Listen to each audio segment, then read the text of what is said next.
In the last video, we understood why Britishers implemented new economic policy in India and what was their benefit in it.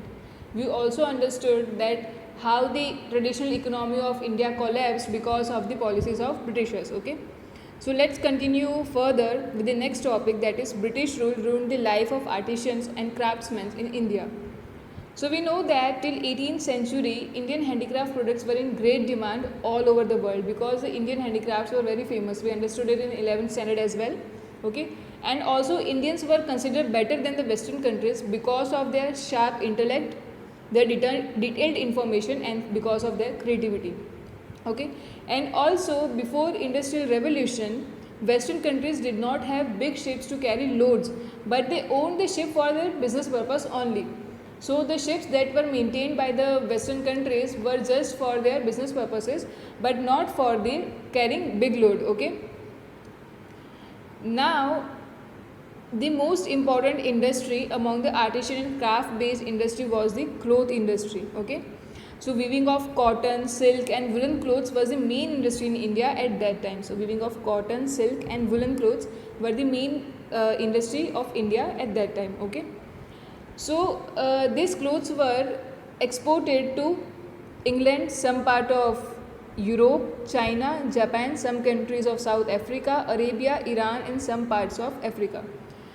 Let us understand where these countries belong in the world map. Okay. So let us see in the world map where India used to export its clothes. Okay. So over here we have European continent. So in some European countries as well as in England, India used to export. Then over here we have China marked in yellow. Then in pink over here we have Japan. Then in some South Asia countries, so this region is termed as South Asia. So over here India used to export. Then in Arabia, so over here light pink color is Arabia. Then in Iran, above over here you can see Iran. Let me zoom in. So over in this yellow portion is Iran, and then in some parts of Africa. Zoom out. So this is the African continent. So in some parts of Africa, India used to export its cloth. Okay.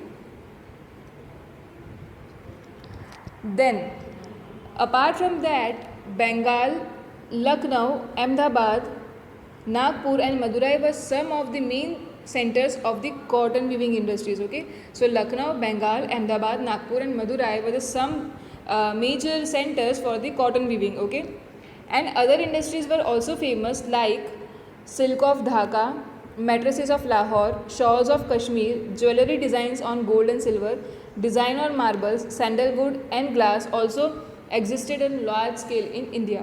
So apart from cloth industry, all these industries were also famous. Okay. So according to historian R.C. Dutt, he has said that weaving was the business of common people in India. Lakhs of women were earning their livelihood from this weaving industry. So it was considered that weaving business was for the common people in India. Business was so common, weaving business was so common that in each and every house you will see a weaver. So it is also said that the women used to learn, that lakhs of women used to earn their livelihoods from this weaving industries. Okay, and also in Shahabad district of Bengal, there were almost 1 lakh weavers and 95% of cotton produced by them was exported to foreign countries. So there was a district named Shahabad in Bengal. Over there were almost 1 lakh weavers at that time, and from that 95% of the cotton produced were exported to the foreign countries. Okay, and apart from that, silk of Dhaka, and also there were other cloth industries in Krishnanagar, Chanderi, Arni and Banaras. And also Ahmedabad was famous for its cotton dhoti and dupatta, while Nagpur, Murshidabad, Malda and many villages in Bengal were famous for their border on silk clothes.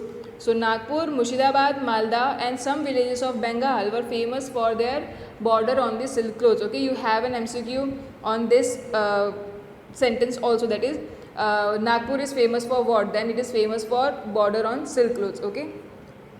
Then Kashmir, Punjab and Western Rajasthan were known for the woolen clothes. As we know that Kashmir, Punjab and Western Rajasthan are comparatively cooler states than other. So there were woolen clothes industry that were well known. Okay.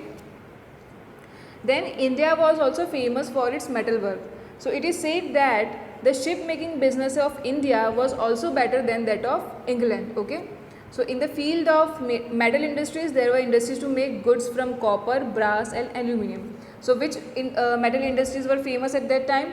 The metal industries consist of copper, brass and aluminium, which were famous during those time. Okay. Then Nasik, Pune, Hyderabad, Visakhapatnam, Tanjore were the main centers for the metal work. So for metal work, Nasik, Pune, Hyderabad, Visakhapatnam and Tanjore were the main centers. Then Kolhapur, Satra, Gorakhpur, Agra, Chittor, Balaghat were known for its artistic design on gold, silver and glass.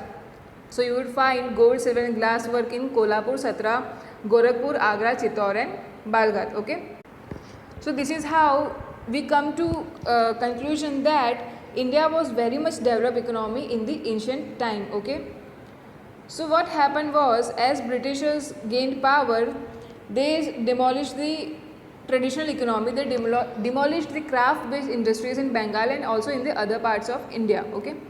So what British government did was, after ruining that, they implemented various inappropriate practices. So after ruining the craft based industries in Bengal and other parts of India, they started implementing various inappropriate practices or inappropriate policies in India. Okay. So what happened was, they supplied cloth manufacturing factories of England to each and every corner of India. So they used to take raw material from India, we understood that, and they used to manufacture in England and they used to bring the finished goods in India to sell. So they started doing that. So what happened was, the country which provided cotton cloth to Europe and the rest of the world now became the customer of British goods. So in the ancient time, India used to export all these clothes, but now because of these inappropriate practices and policies, India became the customer of British goods, while earlier it used to export goods to European and rest of the world. Okay. So this is how the industries were destroyed in India. And also, as industries were destroyed, the artisans became unemployed and their craft based industries were ruined. Okay. So they, because their industries were not working, they became unemployed.